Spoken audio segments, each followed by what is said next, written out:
Lore Together is proud to be part of the Boss Rush Games Network. Feel free to find out more at bossrushgames.com/network.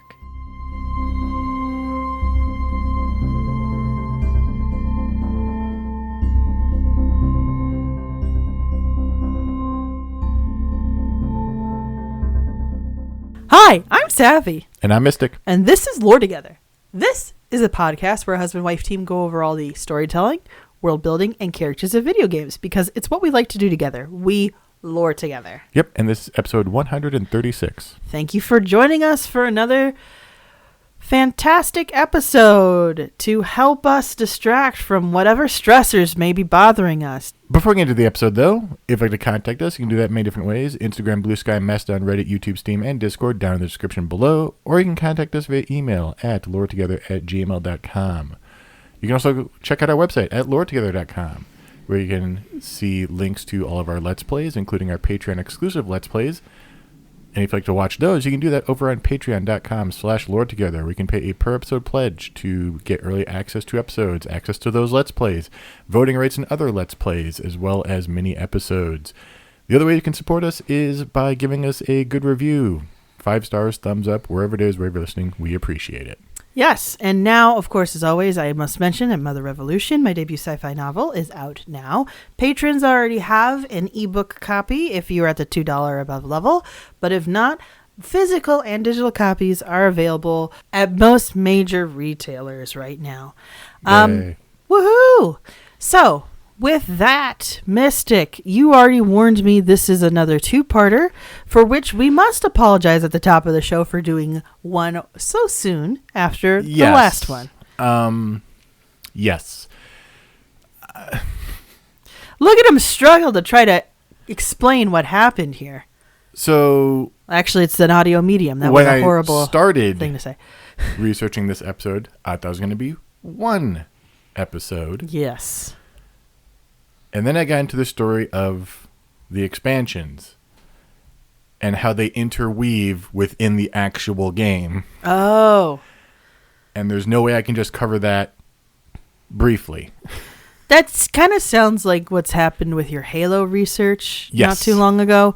So I can forgive you. Also, I can't ever really judge because in one of our earliest episodes when I covered King Merrick and Dragon Age, that really should have been a two-parter. Yes. We should have made that a two-parter. We now know better.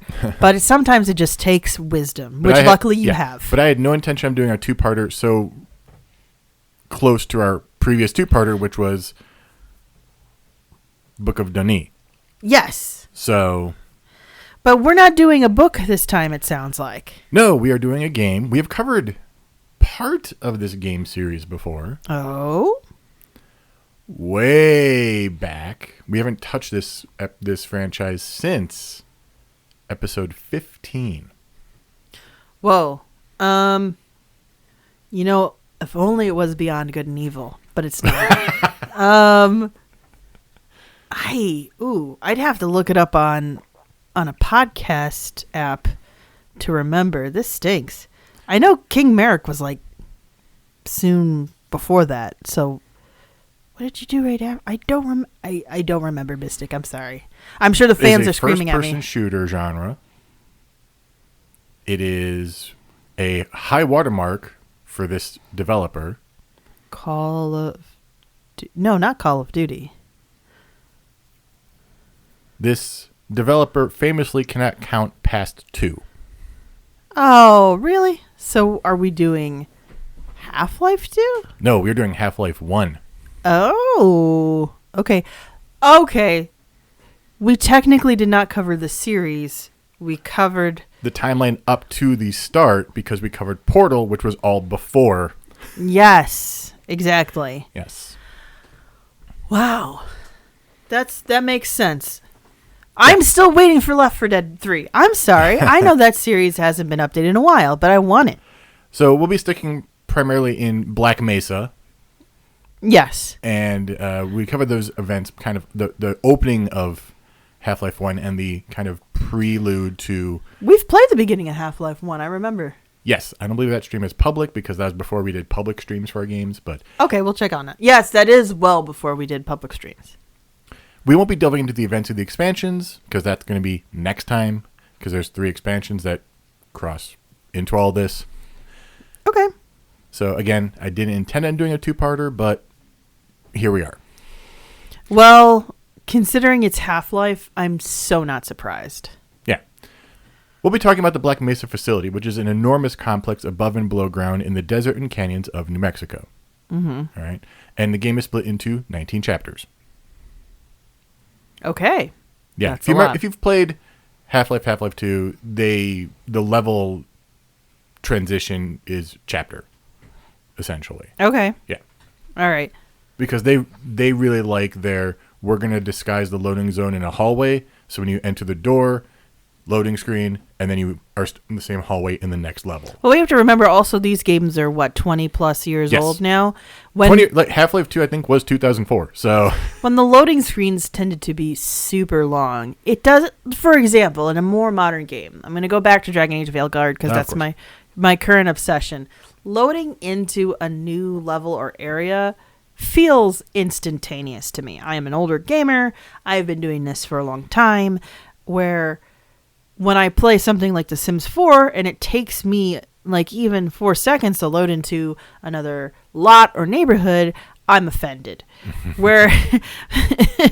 But 20 years ago, taking, 10 seconds to load into the next chapter made a lot of sense. Hence why you had also the elevators in Mass Effect, the first one, disguising the loading screen so it seemed like a smoother transition. Yep. Sorry, just wanted to give some historical context because we do have gamers out there who just do not know that this is part of the history, or at least have not really internalized that part of it. Yeah. So anyway, Chapter 1, Black Mesa Inbound. The time is 8:47 a.m. Dr. Gordon Freeman is late for work. Mm-hmm. The 27-year-old MIT graduate rides a tram to the Sector C test labs and passes Barney Calhoun, one of the guards, seen bashing on a locked door. We'll touch on Barney Calhoun more in the next episode. As he nears the Anomalous Materials Laboratory, Gordon can see nuclear missiles ready for transport to launch sites, robots nearly crashing into the tram, and the intricate workings of the Black Mesa Research Facility, which are exactly what you expect for a top-secret, government-funded research corporation, perpetually on the verge of collapse due to mismanagement.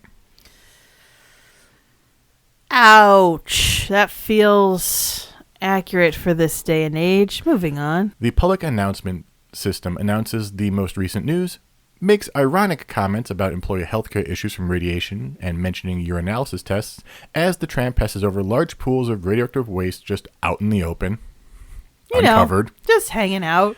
Like there's no such thing as OSHA. Yeah. At a top secret government-funded company. You should still follow OSHA regulations. I don't care if they're not going to be checking on it. I agree with you, but at a loader station, the tram is stopped, and on the left, a mysterious man in a suit is waiting at another stopped tram. Eventually, Freeman's tram reaches its destination, and after stepping out on the catwalk, his day begins. Chapter 2, Anomalous Materials. Arriving at the Anomalous Materials Laboratory, Gordon is informed by a security guard that there are several messages for him. Unfortunately, all of them were lost due to a system crash. So since there's no helping that, Gordon is told to get into his HEV suit and head down to the lab. Basically a hazardous environment suit. Okay. There, he finds himself face-to-face with the other scientists working in this lab, and they inform him that they have a unique and quite large sample of a classified origin, and that they will be deviating from normal procedure to accommodate for this, turning the equipment past its maximum up to 105%. Apparently, the administration... What? I forgot about that part, that they upclock it in a way where I'm like, Yes. Apparently, the administration went to great lengths for the sample and wants results. Now, to be fair, deviating from normal procedure might not be the worst thing. This is a place that has guards literally locked out of doors, giant radioactive pools with no covering, and near misses in an automated tram line. Their normal procedure doesn't seem so hot to begin with. Right, but this is not something in order to ensure anybody's safety. This is something to ensure success on a project. Right. I'm not saying I agree with it. Yeah, I'm trying to nail home this place is not well run. Yeah, no. Clearly not. No. I forgot that was the entire vibe in that first hour. Once in the test chamber, he goes to the control panel and presses the button to start the rotors on the anti-mass spectrometer, which is not a real thing, before anyone wonders. And then the sample arrives, carried up from the lower levels on a special cart. Gordon's job is to push the cart into the beam of the anti-mass spectrometer. Yes. Which you think could be handled by a robot. Then again, this is a base that can't get basic safety figured out. Oh, so this is before we were really using robots on the regular for anything. I mean, I just think of like Boston Robotics, right? Or whatever the... True, but we had like robots making cars by this point. You could get a arm to push. But it is attached to a very specific part that has to be stationary, and it's great for a confirmed process that's already gone through whatever Lean Six Sigma evaluation you want. Yeah. Anyway, he pushes the cart into the spectrometer's beam. Just before contact with the sample, we can hear the scientist talking about how there might be a problem, some small discrepancy, but it's probably okay. This is still within acceptable limits. So Gordon pushes the cart in fully. A resonance cascade event occurs, causing alien organisms to teleport to the surrounding facilities and sending him to a strange alien world, though he almost immediately passes out. Oh, no. Chapter 3, Unforeseen Consequences. That brief glimpse of the alien world was not him physically traveling. It's just kind of a vision, essentially. Gordon wakes up inside the destroyed test chamber. As he looks for a way out, he notices that the whole facility around him is not doing so hot, even for a place as poorly run as this one. Most of the personnel are dead. Gordon seems to have been saved by his HEV suit, which, fair enough. Yeah. At the same time, strange alien creatures begin to appear in the facility. Finding some still living colleagues, Gordon is told that the phones are out by Eli Vance. Unnamed here, but we learn his name in Half-Life 2, so I'm kind of fleshing it out. Eli tells us to try and make it to the surface to get help. Starting his journey, Gordon finds a now very famous crowbar to help him get past obstacles, and... You have no idea how memeable this crowbar has been. It was literally a good few years. I swear... I could be wrong, but I swear there was a magazine advertisement for Half-Life 2 that was just the crowbar and the shadow was a 2.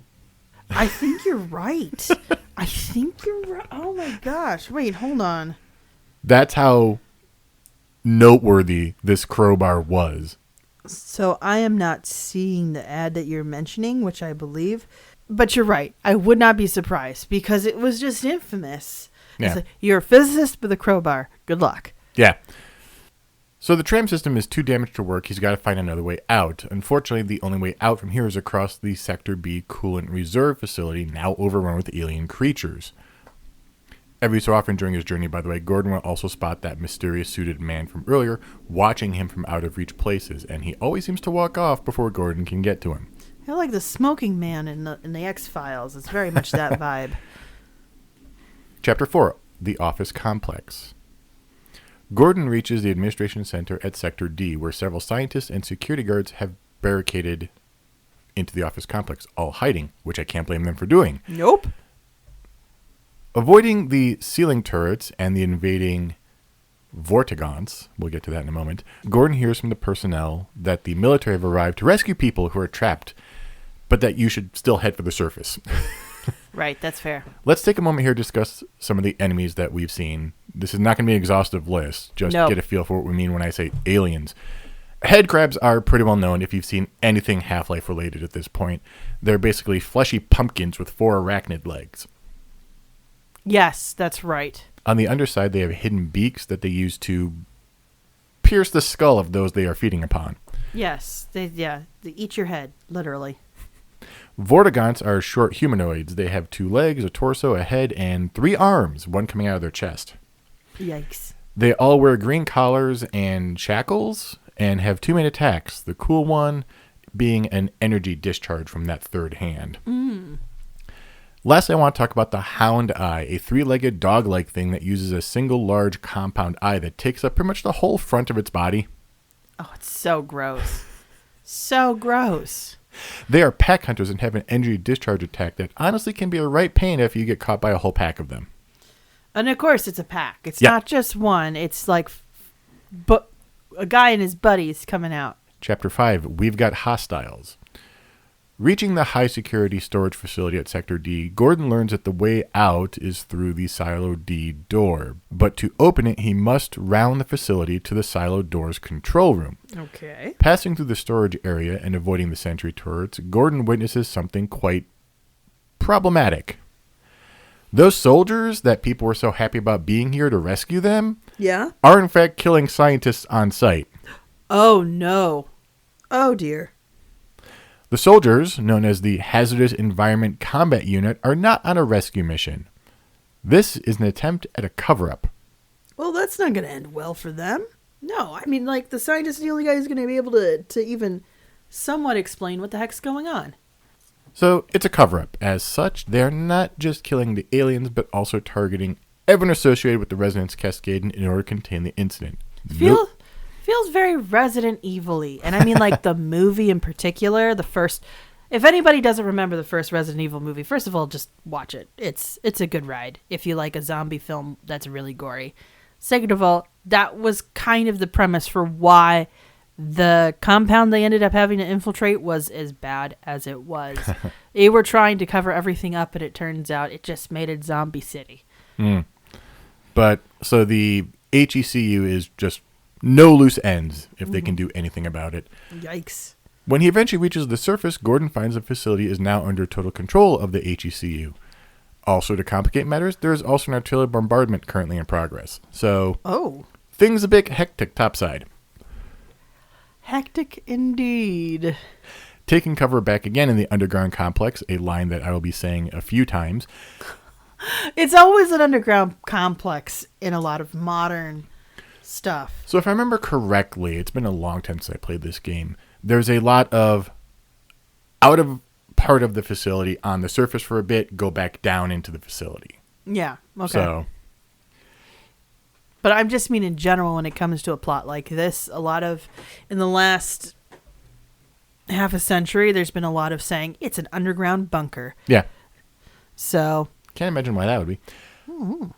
He eventually finds his way to the Silo door's control room, where a scientist informs him that if there's anyone that can end this catastrophe, it's the science team in the Lambda complex, located at the opposite end of the facility. Of course. Yeah, not easy to get to at all. Yeah.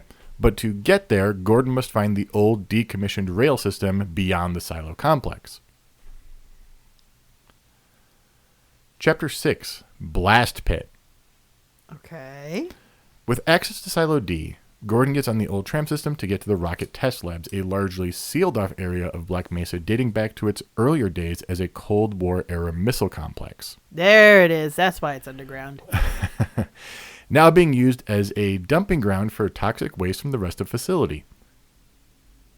As a result of all this toxic waste, the HECU is not exactly putting a lot of people in this area, so it's mostly aliens and pools of toxic waste you have to maneuver around. And are the aliens affected by the pools of toxic waste? I don't believe so, no. Oh, that's weird. Okay. Arriving at the rocket test silo, Gordon is warned of the tentacles, a large alien creature blocking his way. Basically, it's what you imagine when I say tentacles. Just the tentacles. I like that they don't have a name. They're just the tentacles. He's instructed to fire the rocket engine to kill it. Basically, it's in the perfect place. Mm-hmm. Now, this isn't as easy as it sounds. To fire the rocket, he must first turn on the oxygen and fuel pumps as well as the power generator. Yeah, that's the thing about this series. Everything is a number of steps you have to complete before you go. And I think that's part of the reason why they have you as a physicist rather than like an army guy or a former security guard. Put those in a pin for next episode. Oh, okay. All right. But in this case, I think somebody who's a bit more methodical and willing to follow the steps in order to test a hypothesis. It's like if Atris had a gun. No, of course, I just thought of it in that Aerosmith song. Atris got a gun. Sorry, guys. That's where my brain went. I can't imagine a more whiplash-inducing juxtaposition than Atris in a first-person shooter. I want to write that parody so bad. Oh, no. So bad. Okay. But we're gonna get back to this game where the physicist is following steps and protocol, which again is just basically my point. Is of course it'd be the kind of guy who'd be willing to put in that much effort for a result. So here's an interesting thing about these tentacles, though. There's a couple of them around this area, and they are attracted to the sound and vibrations. Basically, gunfire, grenades, all that stuff can draw the tentacle towards that area. So, are you solving puzzles by making people shoot and then having them be attacked by a tentacle? In my defense, it's been well over a decade since I've played this. I don't remember off the top of my head. It sounds like you might be, murdering some soldiers by making them follow protocol. You do murder a ton of soldiers in this game, but I don't know if this is one way. Okay. Yeah. However, by traversing the silo carefully, Gordon is able to kill the tentacle with the rocket engine, burning it to ashes. This uncovers a way out through a tunnel dug by the tentacles, leading Gordon closer to Sector E's material transport area. I've never thought of digging tentacles before because most of the stuff that we think about with tentacles in nature is in water. But, fair point. It's funny. So little Buddy and I are currently making our way slowly through Wind Waker. That's right. He says he's playing it, but it's really Mystic. Yes. Playing a lot of the hard stuff and then reading it to little Buddy. Little Buddy's like, I want to talk to so-and-so now. And that's when he takes the controller. Yeah. But the boss for the forest temple, if I remember correctly, I don't remember what it's called, but it's it's the area with the Deku tree, like the area next to the Deku tree, has these tentacles that go underground, and you can see them coming underground towards you, and then they burst out and everything. Like roots? Yeah. Is it supposed to be like roots? No, it's because you have It is tentacles. It looks more like tentacles because not in the ground. It pushes them underground, and then they burrow towards you and they pop out. That reminds me of those. What are they called? The enemies that are in Breath of the Wild and Tears of the Kingdom. The Octorok? No. Because the things, they'll pop up. I think it's an Octo something because they pop up and they'll shoot a rock at you. Oh, Octorok. Yeah. Those things have... They don't move. Well, they do move sometimes. They don't have... Yeah, they do move, Yeah. and they have tentacles in the ground digging around. Yeah. So I forgot about the ground ones. There's also ones in the water that are more common. they're more common in the water, but there's definitely ground ones that pretend to be a little shrub and then shoot a rock at you. Or the ones in the Elden Volcano area where they have a rock on top of their head. Oh, yeah, that too. And they can suck up your weapon and spit out a shinier version sometimes. Okay, I didn't know that part, but thanks for that hot tip. Nice. We head now to Chapter 7, Power Up. Gordon's progress is thwarted by our Gargantua in the Sector E materials transport area. Gargantua is a 20-foot tall blue humanoid with a single glowing red eye and pincers instead of hands. Lobster Boy? Yes. Lobster Boy painted blue? Lobster Smurf. It's a huge hulking monstrosity that is fighting two HECU soldiers, while that mysterious suited man watches from a control room. So this makes it seem like this is all just a test. Somebody is just testing out what they got because they preemptively already knew what was going to be doing. There is a little line, actually. I think it's in one of the sequels. I don't remember which one it's in. But when we talked about unforeseen consequences, that is actually a line that this man tells. I believe it's Eli Vance. It could be someone else. But he, in a flashback, whatever, he tells... As Gordon's, going to be putting this thing in, he's prepare for unforeseen consequences. Yeah, it's a line that's said a few times, actually. So I think there is some testing going on. We will get to this mysterious man a little later. Okay. I know he's memed a lot, if I'm remembering what he looks like. Well, he is literally ridiculously memeable in the opening of Half-Life 2 even. So Yes, yeah. Gordon learns that from a dying security guard that if he restores the generator, he can ride the tram to the surface. Gordon enters the Hound Eye-infested subterranean areas and activates the generator, restoring power to Sector E. After activating more switches, he destroys the Gargantua patrolling the area by turning on the transformers supplying the rail system with power. Okay. Jumping onto a tram, he is able to continue his way by smashing through the concrete barricade blocking the access to the rail system. Chapter 8, on a rail, because we must have a rail system. A rail shooter. Here we go. There you go. As Gordon rides the tram into the materials transport section of Black Mesa, he learns from a security guard that he must ride to the high-altitude launch center to launch a satellite, which the Lambda team can then use to reverse the effects of the resonance cascade. Okay. Yeah. Freeman discovers the HECU's true hatred for him at this point. They know he was at ground zero. Some of them suspect he may have sabotaged the whole thing and this is all his fault. Oh, he's an easy scapegoat at this point. And he's been killing plenty of their teammates. They don't like him very much, but they also complain about how none of the scientists they've killed put up a fight as if it's boring, so they're not exactly deserving of sympathy either. That's always the gross part. Like, so, getting political for just a moment. I remember seeing a video where this police team, I forget for what city it was, did a SWAT operation at the wrong house. And then the guy shows them on his personal security footage. And the cop goes, "Oh man, we look so cool there." I'm like, you're at work. Way to read the room. Do you just, this guy's going to make an insurance claim and hope that the city pays for it? Like, what did you broke his door. Yeah. That's how I feel right now. That's how I feel right now hearing that these, what is it, heck you guys are like, why aren't these scientists putting up a fight? Dude, did you not understand the assignment? You're not doing military stuff. You're doing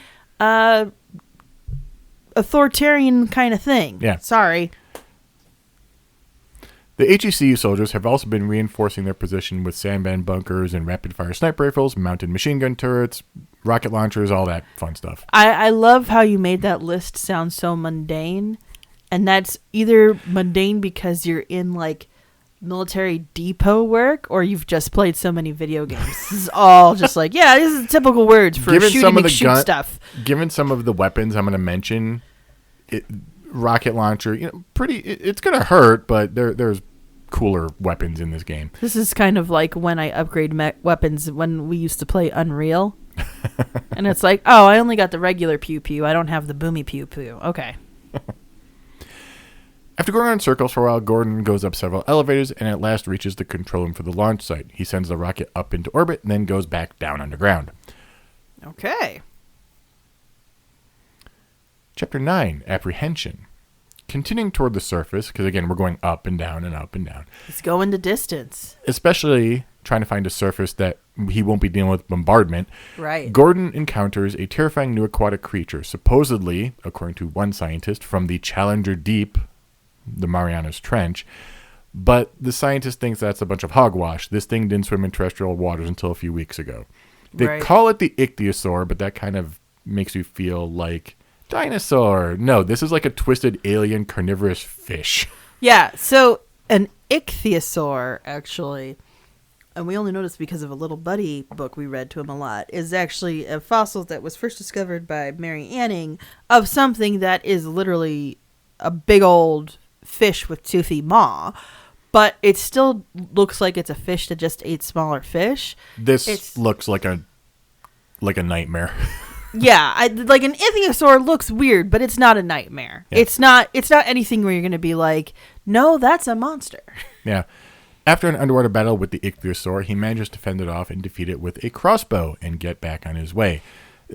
Crossbow. Crossbow's already cooler than rocket launcher, to be honest. Crossbow is already cooler than rocket launcher, he says. I don't remember if the crossbow, is it the rebar crossbow in this one, or is that the second one? But the rocket launcher does so much damage and from so much further away and things go explodey. Okay, rocket launcher, crossbow, more refined weapon. See, you just don't like fireworks as much as I do. That's really what it comes down to. After battling the Black Ops, another military crew sent in to try to eliminate everyone. Wait. Even the HECU guys. I was going to say, so the Black Ops is now killing the heck. It is now almost like an ecosystem of violence at this point. That there is a food chain, or should I say a bullet chain, so to speak. So at the bottom are the scientists. And then just above them is Gordon Freeman. And then above them Above him is the Hecky Hecky. guys. Above them is Black Black Ops. Ops. And aliens are somewhere in there, possibly all throughout. All throughout. I feel like, if anything, Gordon Freeman is like the platypus of this bullet chain. He just doesn't quite fit. It's like, it kind of makes sense, but not really. Yeah. Yeah, Freeman is captured by 2 Hecu soldiers. I like Hecu. I like that. Yes. It may be that in game, and I just didn't realize, but I don't care. It also sounds like an insult. Heck you. But it's like the kind of insult you say when you think your grandmother's listening. instead of taking him in for questioning out of spite, because that's kind of all they have left at this point, they remove all his weapons and drop him in a trash compactor. I mean, you think that's going to kill him. Yeah, that's fair. Chapter 10. Residue processing. After escaping from the trash compactor, Gordon stumbles upon... Does he escape not Star Wars style, because he has to actually deactivate it from where he is? I don't remember. Gordon stumbles upon a mostly abandoned part of the facility meant for processing and disposing of waste and hazardous materials. Let me guess. It's full of dangerous areas that will give him the cancers. Okay. Dodging and I do mean the cancers. Every single one possible. Everything is going to mutate every cell just enough so you have multiples. Mr. Freeman, we have found that you have every single cancer available, including 17 more we discovered within you. That's from the Mr. Burns episode, isn't it? Where it's and it wasn't cancer, it was diseases, but... Which... Classic Simpsons, where they said, look, all the diseases are, it's like all of them are stuck in this doorway. Yeah. But they can't all get out, and that's why you're alive. But if one of them gets more strength... So I'm invincible. No. Even the smallest breeze. Invincible. Yeah. So that's now how I think of Morgan Freeman right now. Okay, he's not in this game, though. Not Morgan Freeman. Gordon Freeman. Sorry. Of course. No, wait. God is everywhere. So, of course, he's in this game. Because Morgan Freeman is God. Have we not confirmed that in this show, in this podcast? I know we try to keep it pretty agnostic, but... I'm continuing on. Dodging and jumping through antiquated compaction machines, large vats of waste, and slipping through furnaces, as well as riding on gravity-defying conveyor belts, he managed to work his way through this part of the facility into a new, previously unknown part. Is this the level that inspired Portals? This feels like the level that inspired Portals. Chapter 11. Questionable ethics. Questionable ethics? Yes. In a military testing facility? You don't say! Gordon eventually winds up in a secret part of the facility where he discovers that the scientists here have been collecting specimens from Xen, Xen, that alien planet he briefly saw when the resonance cascade went off. Oh, I thought at first you were going to say they're responsible for all the cow abductions and... Moo. Far as he can tell, they've been collecting since long before the incident occurred, so this is a long-running project. Yeah. Inside, Gordon continues to rearm himself and rejoin the battle against Hecu. He meets the new alien military units, the Alien Grunts, which are 7-foot-tall soldiers armed with a biological weapon called the Hive Hand, which launches Hornets, autonomous projectiles that can hone in on targets. Cue the Nicolas Cage meme. No, not the bees! Sorry. Jesus. That was a horrible redoing of The Wicker Man. I'm just saying. Luckily, Gordon finds one of the most powerful weapons in the facility, the Tau Cannon, which is akin to a Gauss rifle, shooting Tau particles and using depleted uranium shards as the energy source. Okay. Soon, he heads outside to search for the Lambda Complex. Chapter 12, Surface Tension. Gordon again reaches the surface, which is now just a war zone. The Vortigaunts, along with the Alien Grunts and the Gargantuas, have begun making determined attacks against the Marines, and the tide of battle is turning in favor of the aliens at this point.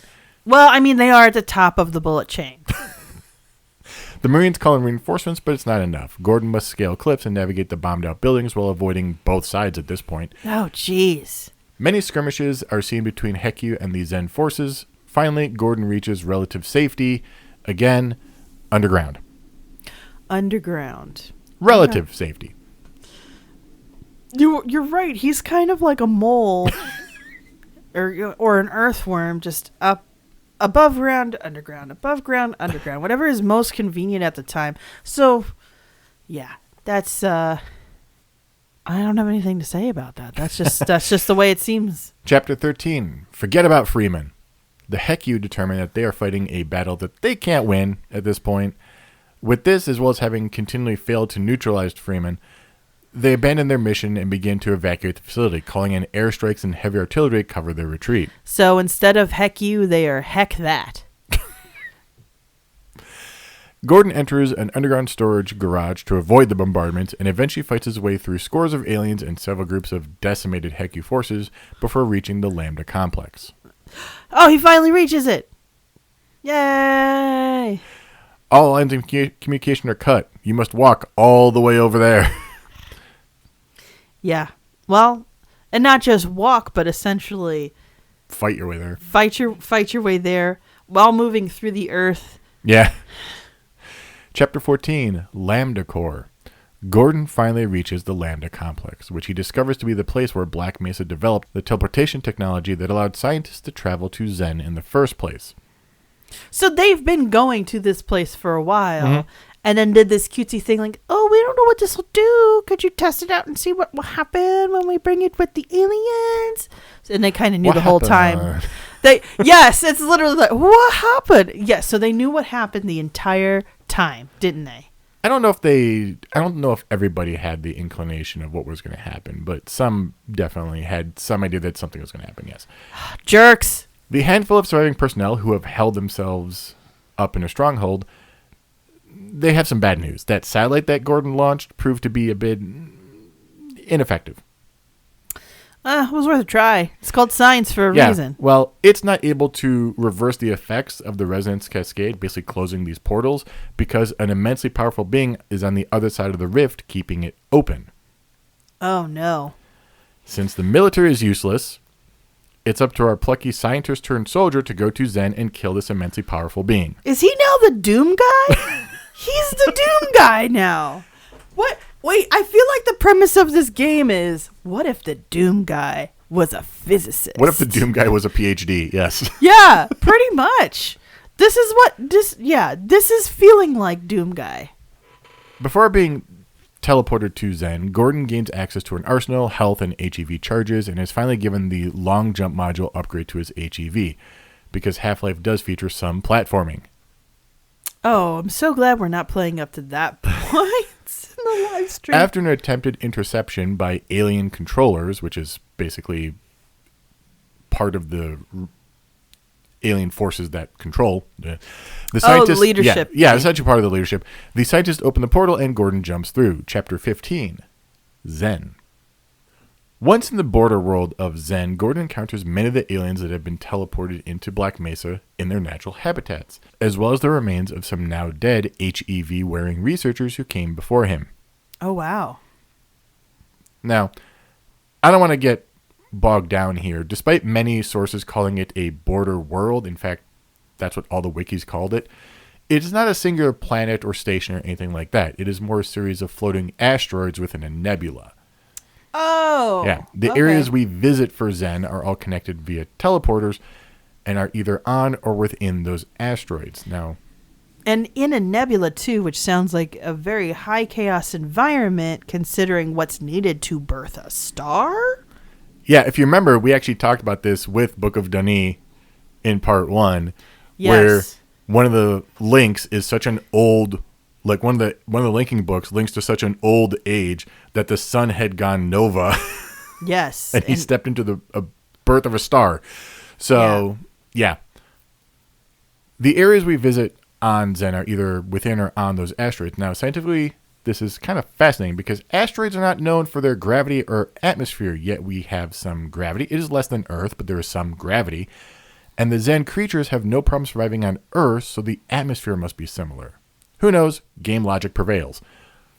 In order to progress, he needs to reactivate a portal inside one of the floating islands to venture further through this system. Right. Okay.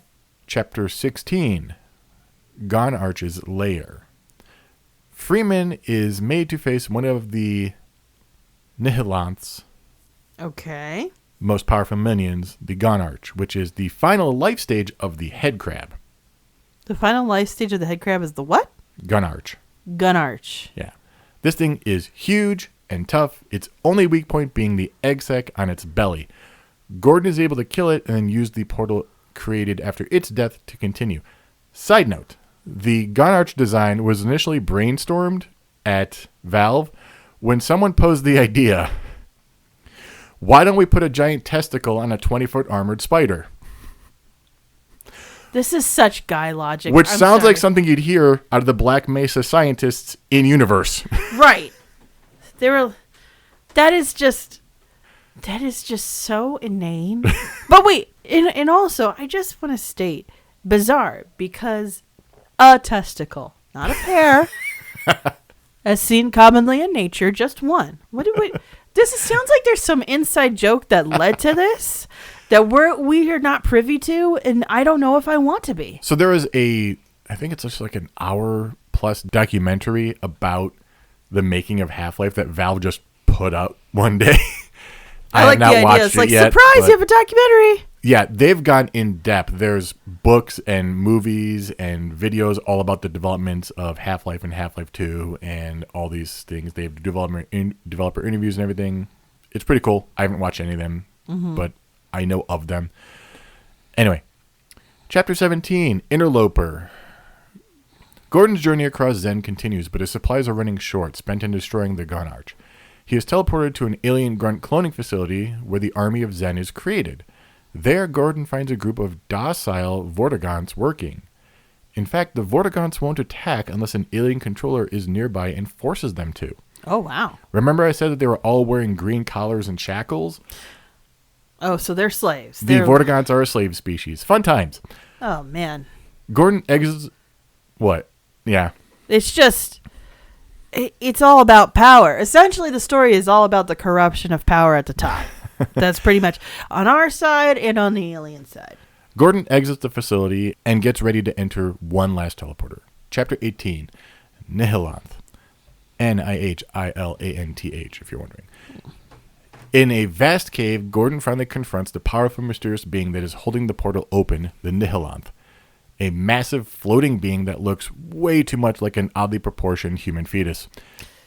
Why is it in sci-fi with mastermind type entities, we always go back to this design of an oversized fetus? I mean, even so Little Buddy has been into Kirby and the Forgotten Land a little bit lately. Yeah. Even in that one, the final boss, before it kind of hatches out, looks like, has a huge head, tiny body. It looks like a fetus also. It does. And it's let's all not about... even get started on Earthbound. And then it's all about this like psychic power connection. Yeah. But it's always, kind of put in this form of like a nascent mammal, right? Yeah. Like that fetus form just always comes. What somebody needs to... Is there a thesis on this? I think Stanley Kubrick did something when he did 2001 with the baby in space type thing. Yeah, which is also based on a book that apparently makes sense at the end, unlike the movie. So I don't know. I mean, I know Kubrick had a vision. I also don't trust his visions anymore because he was kind of a jerk. I mean, he treated Shelley Duvall poorly, so I will not forgive him for that. Curiously, the Nihilanth also has a green shackle on its arm, implying that there may be someone above it even. Come on. More on that at some future episode, not next time. Oh, come on. This is just getting obscene. Gordon destroys the Nihilanth's healing system of crystals, allowing him to destroy its vulnerable brain. As the creature dies, it floats towards the ceiling, emanating portals and finally exploding in a giant green blast that overpowers Gordon's senses.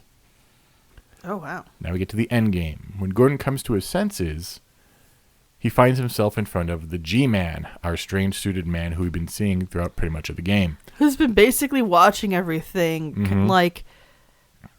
it's like at the beginning of a creepy horror movie, creepy sci-fi horror movie where they're like, we'll make profit off this. It'll be the best bioweapon ever imagined. Yeah. At the end, he is the bioweapon without even trying. So I don't know if I would even call the G-Man human. I don't think he is. Sounds like not, considering how comfortable he is in these situations. He talks in a very weird, halting pattern. His eyes are very strange looking, like always pinprick pupils. Oh, interesting. Yeah. He's always pulling strings and has very weird, cryptic lines that he gives all the time. Okay. Both Gordon and the G-Man are transported to various locales around Zen, while the G-Man praises Gordon's actions in the border world, to later explain that his employers have agreed that Gordon has, quote, limitless potential and have authorized him to offer Freeman a job. Why does this feel like... Who was that race, the administrative race of the founders from Deep Space Nine? The one that basically... The Vorta? The Vorta. Yeah. This feels very Vorta-esque. The G-Man and Gordon are teleported, for the last part here, to a tram car flying through space at immense speed. Why does it gotta be a tram car? It ties in nicely with the start of Half-Life 2. I don't know. I was just going to say, is this like a projection from Gordon's mind or something? Yeah, well, no. Okay. But basically, he's basically offered, take this job or you die. So stepping into a portal and knowing that he has no other choice other than a battle that he has no chance of winning, literally they send you to the G-Man sends you to a giant room just full of alien grunts. Oh, great. Yeah. Gordon accepts the G-Man's offer. Finding himself floating in nothingness, he hears the G-Man's voice one last time. Wisely done, Mr. Freeman. I will see you up ahead. And that's how Half-Life 1 ends? Yes. Yikes. That's the worst day of work ever. Somebody had a case of the serious Mondays right there. Jeez. So, yeah. And then next episode we'll cover all of the expansions, which include Blue Shift, Opposing Force, and Decay, I think. There's one other one, I think. Decay might not be one.